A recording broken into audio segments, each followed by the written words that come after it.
sommes à Insos et nous sommes au XIIe siècle où les gens de pouvoir, notamment le clergé de Bazas, avec l'évêché, décident de constituer une paroisse, on est au XIIe, hein, une paroisse qui dénomme paroisse d'Insos. C'est une paroisse délimitée par 3 rivières. Donc on est au XIIe, l'évêché de Bazas décide la création de la paroisse d'Insos. La paroisse d'Insos, elle est dédiée à Saint-Martin.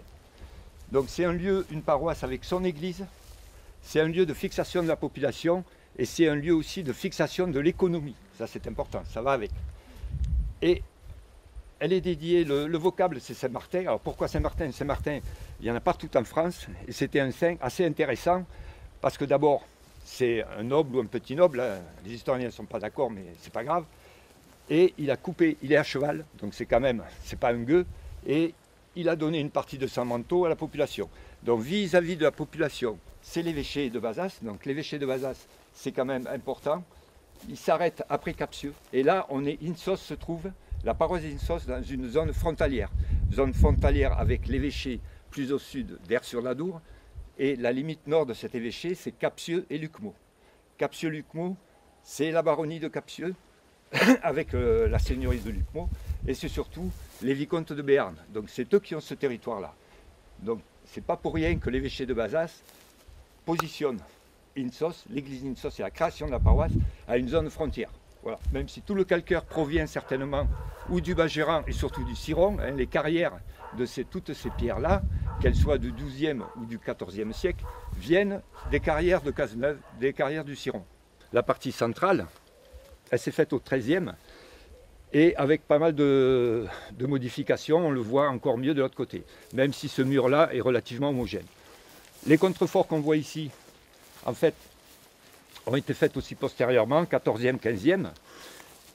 Et après, on arrive au clocher. Alors le clocher, au départ, les architectes avaient prévu, le clocher de l'église d'Insos, il est là. On l'a devant les yeux, il est là-haut. Le clocher primitif. Mais là, on est au XIIIe. Donc, qu'est-ce qui se passe à partir du XIVe? La région au XIVe, c'est les Albris. Et la construction de l'église, les Albris arrivent. Et ils s'installent à Cazeneuve.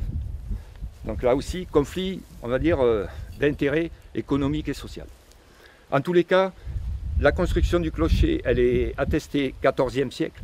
Donc là, pour le construire, pareil, le même principe que l'abside, c'est pratiquement une construction, d'abord elle est homogène au niveau de la taille des pierres, donc elle est pratiquement ex nihilo, c'est-à-dire ils ont commencé à bâtir jusqu'à la fin. Pourquoi ils ont fait ce clocher? C'est d'abord effectivement pour suspendre les cloches, mais c'est surtout une église qui est faite aussi de refuge. Je ne dis pas que c'est un petit château fort, c'est une salle de défense aussi et de protection de la population. L'église n'a qu'une porte, le our en pierre de part et d'autre qui protège la porte d'entrée.